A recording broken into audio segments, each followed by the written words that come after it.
मैं doctor Kirti Mathur, associate professor political science, government Meera girls college Udaipur. आज हम प्लेटो के आदर्श राज्य का अध्ययन करेंगे। प्लेटो ने आदर्श राज्य का चित्रण, आदर्श राज्य की कल्पना अपनी प्रसिद्ध पुस्तक रिपब्लिक में की। प्लेटो कालीन यूनान में जो राजनीतिक अराजकता व्याप्त थी, उसी की प्रतिक्रिया स्वरूप उसने एक आदर्श राज्य की कल्पना अपनी प्रसिद्ध पुस्तक रिपब्लिक में प्रस्तुत की। प्लेटो चाहते थे कि आदर्श राज्य पूर्ण रूप से आदर्श मॉडल के रूप में स्थापित हो। उसकी दृढ़ता, उसका सौंदर्य और आदर्शवादिता में कोई कमी नहीं रहनी चाहिए। राजनीतिक जीवन को आदर्श बनाने और उसके आदर्श मॉडल को बनाने में वह व्यवहारिक नहीं बनना चाहते हैं। अपने आदर्श की कल्पना करते समय प्लेटो को इस बात का ज्ञान था कि वह व्यवहारिक नहीं होगा। उसने स्वयं कहा था कि वह नगर आदर्श राज्य शब्दों में निर्मित है, क्योंकि मेरे विचार से पृथ्वी पर यह कहीं भी नहीं है।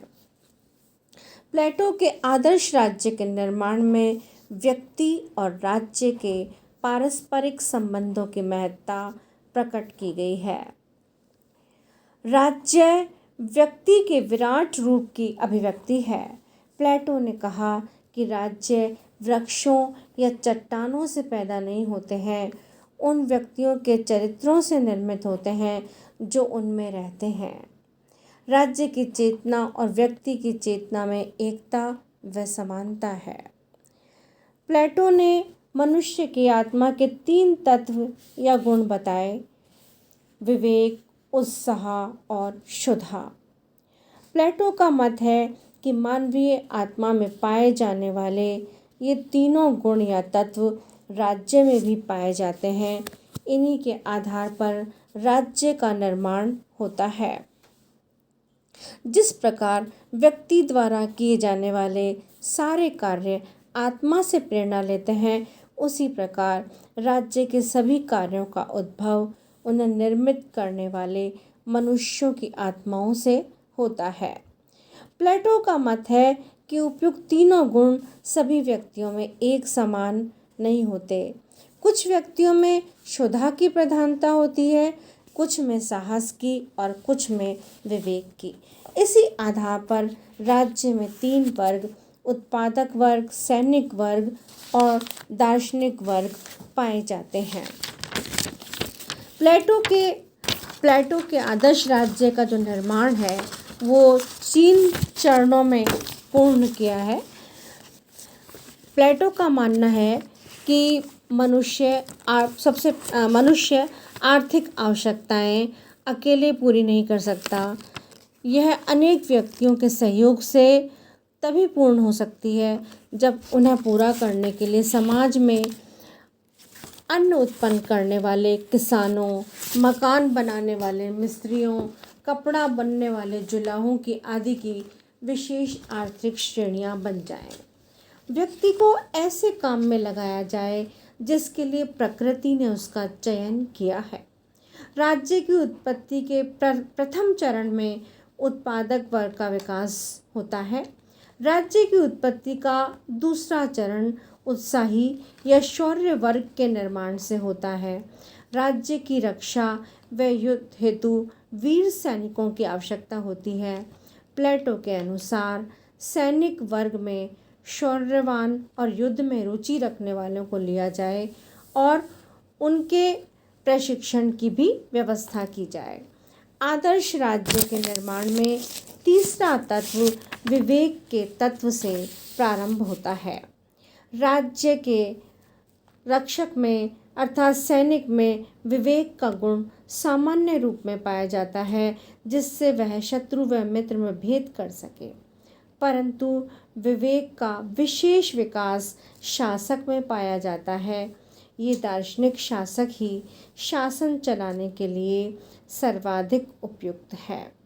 प्लेटो के शब्दों में राज्य रूपी नौका को खेने के लिए ज्ञानी, कुशल और निस्वार्थी नाविक की आवश्यकता है जो शासन चलाने योग्य हो, आकर्षणों से अविचलित हो तथा यह जानता हो कि वास्तविक सुख क्या है और श्रेष्ठ जीवन का तात्पर्य क्या है। ऐसा शासक एक दार्शनिक व्यक्ति ही हो सकता है। इस प्रकार प्लेटो के आदर्श राज्य की जो मूल विशेषताएं हैं वो इस प्रकार हैं। फर्स्ट, न्याय। न्याय जो है वो आदर्श राज्य का प्राण है, जिसका कार्य उत्पादक, सैनिक और शासक वर्गों में संतुलन रखकर उन्हें एकता के सूत्र में बांधे रखना है, जिससे राज्य के सभी अंग अपने कर्तव्यों का पालन करते रहें। न्याय राज्य में वर्गीकरण और कार्य विभाजन को सुचारू रूप में बनाए रखता है। प्लेटो के आदर्श राज्य की जो नेक्स्ट विशेषता है वो है राज्य व्यक्ति का विराट रूप है। प्लेटो राज्य को व्यक्ति का विराट रूप मानते हुए उसमें पाई जाने वाली आत्मगत विशेषताओं के आधार पर राज्य को 3 वर्गों में विभाजित करता है। ये 3 वर्ग मानव आत्मा के 3 आत्मिक गुणों का प्रतिनिधित्व करते हैं। विवेक का प्रतिनिधित्व करने वाला शासक वर्ग, शौर्य का प्रतिनिधित्व करने वाला सैनिक वर्ग और क्षुधा का प्रतिनिधित्व करने वाला उत्पादक वर्ग है। नेक्स्ट, विशेष कार्य का सिद्धांत। राज्य या समाज में श्रम विभाजन होना चाहिए, जिससे प्रत्येक व्यक्ति अपने विशेष कार्य को पूर्ण दक्षता और योग्यता को पूरा कर सके और राज्य की आर्थिक आवश्यकताओं की पूर्ति कर सके। नेक्स्ट, शिक्षा। न्याय का ज्ञान ही शिक्षा है। प्लेटो ने रिपब्लिक में शिक्षा को महत्वपूर्ण माना है।